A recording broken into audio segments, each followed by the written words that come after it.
नमस्कार, मी गजेंद्र. आपण जे पाहतो हे मायभूमी न्यूज चॅनल. पाहूया त्या बातमीचा विस्तार. पाच थेट अपडेट. आपली भाषा सडतोड भाषा. मायभूमी न्यूज. पातूर तालुक्यातील डिग्रस येथे सोपीनाथ महाराज यात्रेत चांदणी पोलीस स्टेशनचा कडक बंदोबस्त. 5 दिवसीय यात्रा महोत्सव संपन्न. मायभूमी न्यूजवर घेतलेली PSI संजय कोळे साहेबांची विशेष मुलाखत. मायभूमी न्यूजसाठी राजेश अवचार, पातूर, अकोला.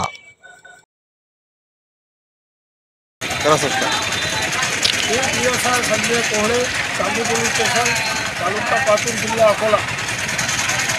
आज येथे ग्राम डिग्रस येथे सोपीनाथ महाराजचा यात्रा महोत्सव या महिन्यामध्ये चालू असतो. काल आणि आज 2 दिवस गर्दी असते आणि यामध्ये बरेच लोक इथं रोजगाराची विशेष प्रथा आहे. कोणी नवस निर्माण मोठाचे रोजगे असतात. सर्व धर्मीय लोक, पैंचर लोक, गावकरी सर्व दर्शनासाठी येतात. या भागामधील सोपीनाथ महाराजचं प्रस्त मळसूर आणि हे डिग्रस येथे आहे. 2 दिवस यात्रा चालते. हजारो लोक या यात्रेमध्ये येतात व दर्शन करून जुन्या गोविंदाने घरी आपापले निघून जातात. आज यात्रेचा शेवट आहे. यानंतर मळसूर येथे दर सोमवारला 4 सोमवार होऊन या ठिकाणी पण सोपीनाथ महाराजची यात्रा भरत असते. विशेष करून या ठिकाणी आमचा पोलीस बंदोबस्त कालपासून आहे. माननीय पोलीस अधीक्षक श्री सत्यन सिंग, अप्पर पोलीस अधीक्षक अभयजी डोंगरे, उपविभागीय पोलीस अधिकारी बाळापूर श्री गजाननराव पळघट, रवींद्र लांडे यांच्या मार्गदर्शनाखाली आमचे 50 ते 60 पोलीस हवालदार व डिव्हिजनमधील पातूरचे अधिकारी API श्री गजानन तडसे यांच्या मार्गदर्शनात हा बंदोबस्त अत्यंत चांगला होतो.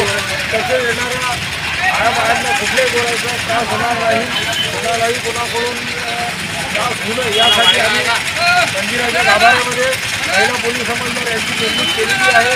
म्हणजे पण तो बंदोबस्त लावण्यात आलेला आहे. तसेच माझे या यात्रेमधील यात्रेकरूंना आव्हान आहे की आपापल्या गुन्ह्याचे दातकाठीने विशेष करून लहान मुलं याकडे विशेष लक्ष द्यावे. जसे आपण घरून आलो तसेच तुम्ही आपापल्या घरी पोहोचावे. तसेच वाहनधारकांना सुद्धा माझी विनंती आहे कधी प्रवासी घरून त्यांनी प्रवास करावा, जेणेकरून कुठल्याही गोष्टीचा अपघात घडून कोणाची नुकसान होणार नाही. एवढे माझे या यात्रेनिमित्त सर्व गावकरी व सर्व पंचक्रोशीतील लोकांना शुभेच्छा. पुढे याची यात्रा भरो, मंदिराचा विकास भरभरून लाभो, नागरिकांच्या मनोकामना पूर्ण होईल.